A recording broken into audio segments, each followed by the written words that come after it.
Hello, Aston Villa fans, and welcome to the Villa Forever podcast.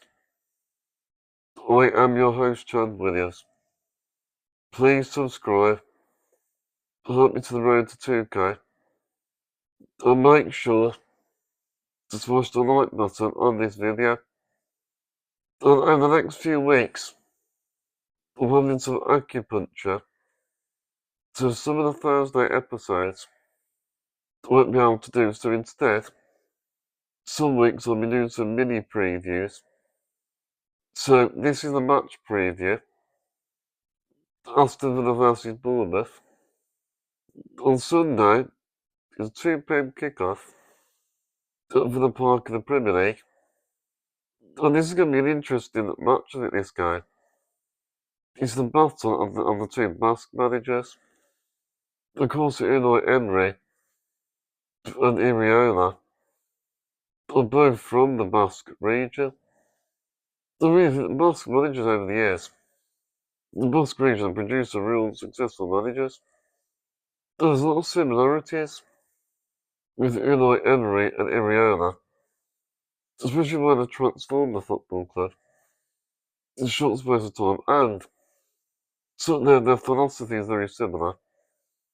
And the way they play as well, the style of play, the playing out from the back, sort of build-up play, the counter-attack football. And who knows, I mean, Iriana, the way he's going Bournemouth, he could get into Europe themselves in the next few seasons. He's built a real strong team there. He started from a good foundation as well. Just like Unai Emery. And he's sort of made them get instant impact with the team, but it's going to be a big battle. It'll be interesting to see the tactical battle on Sunday, because the way we both play. And not just playing out for the back, it's the way they pass the ball as well.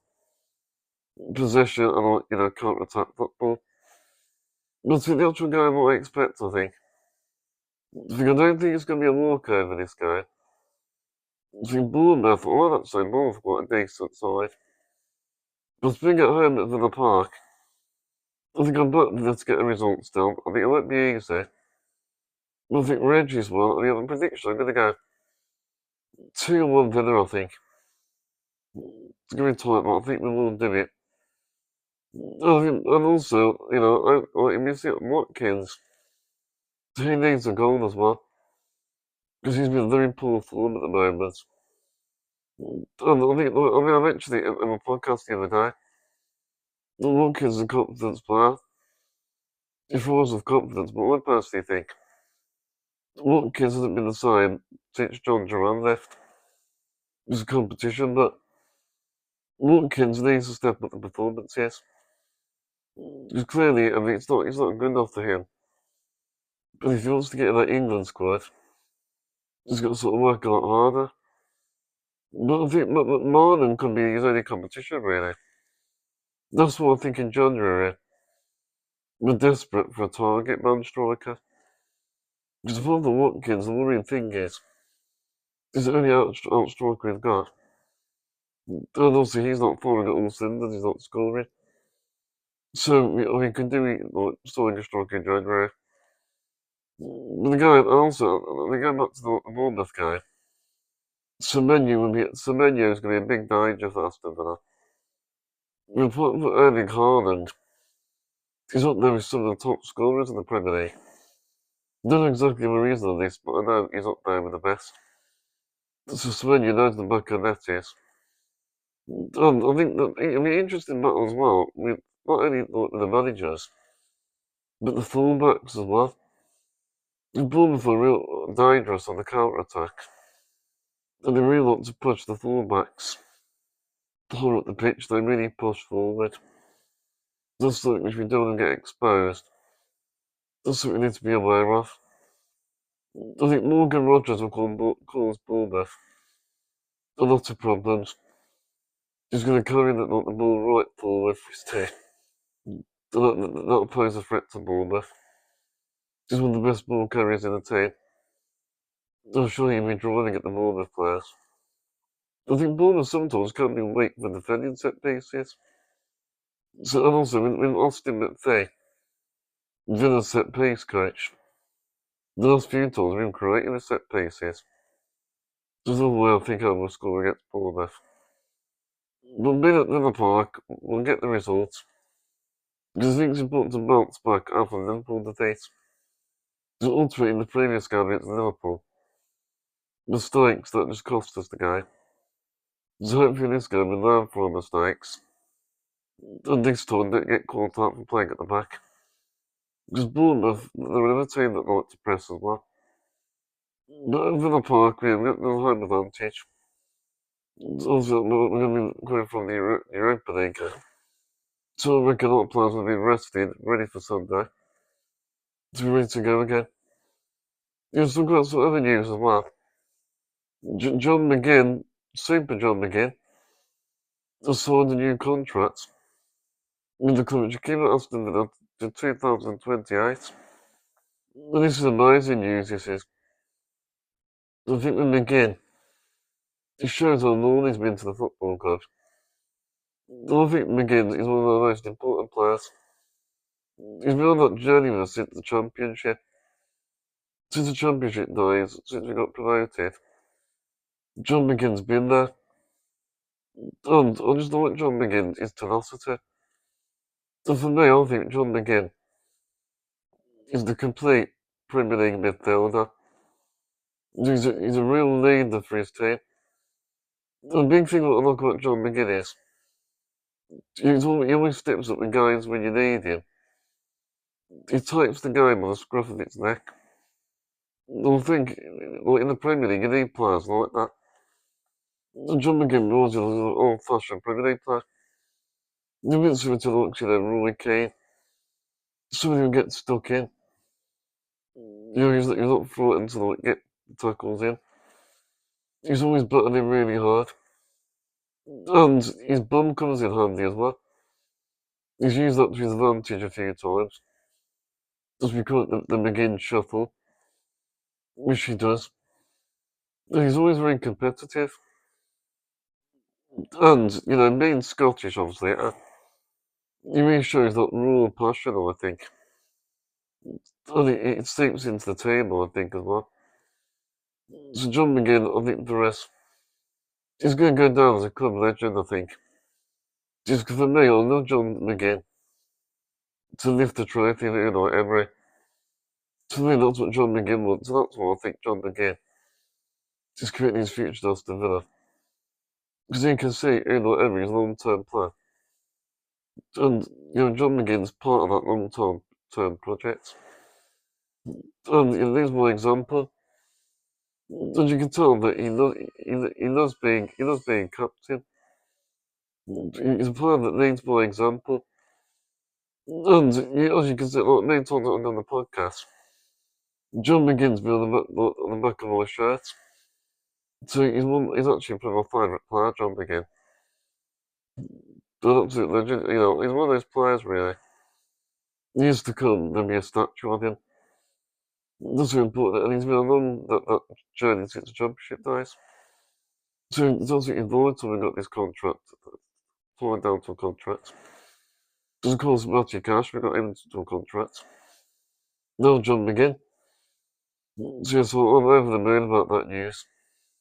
And John McGinn, he seems very happy as well. That Aston Villa, he's happy player for his club. And may that continue. But just to finish the podcast, we'll talk about one more news before we finish. We're going to talk about Roberto Olabe. And I think it was a couple of days ago, he's actually joined as sporting director. He's president of football operations. So he's took over Monchi's role. And he replaced those, and a successful stint. I'll read this little bit here that I've got. After a successful stint as director of football at Real Sociedad, he's an experienced operator. Olabe has got a lot of experience as well. He's discussed past experiences during La Liga in Spain, South America, Qatar. So, he's been around the block, really. And what's handy as well, he's got big links with Emery because of Royal Union. Which, that's why I think this partnership could work really well. As well, also, and this has attracted him to the villains. And he's very, look at Olabe is. He's very ambitious. Because I read a little bit about his interview. That he's hoping that Villa win trophies. He's hoping with this plan he's got, that, winning trophies. But she does one other thing with Emery. So, and the future's exciting. But we'll talk about this as well. His long-term plan and strategy. Not just getting young players for the sake of it, but players that are young and worthy as well, which I think we need. So he said this plan's not going to work straight away, which is obviously expected. But, obviously it's part of that long-term plan, the structure that we need. And I'm quite excited about it, because Olabe is known for bringing gems through the academy, and gems abroad as well, especially when he's time at Royal Sociedad. So, and unlike, his ambition, it's important that we look out for the future. We're not just looking for the here and now. And you should always look ahead. And hopefully, you bring some players through. I don't expect too much to happen with him in January. But hopefully he makes an impact with the club. And young, hungry players. And hopefully make their way into the first team. Which, looking at his track record, as a previous sporting director at Real Sociedad, he's got a good track record. And it was meant to be as well. He's got such a good relationship with Emery. So I think it's going to go really well. So you have to tell me in the comment section what you think about Roberto and Olabe. As I'm not very cleaned up on like president of football. If anyone can tell me some useful information, please let me know in the comment section. Well, thank you everyone for watching. Hope you enjoyed this video. Later in the week, I'll be doing a special announcement of another big name guest on the show, which will be announced soon. This was just a miniature match preview before the game on Sunday. I hope you found this video interesting. Thank you. Please subscribe. That will help me out massively. Smash the likes and up the video.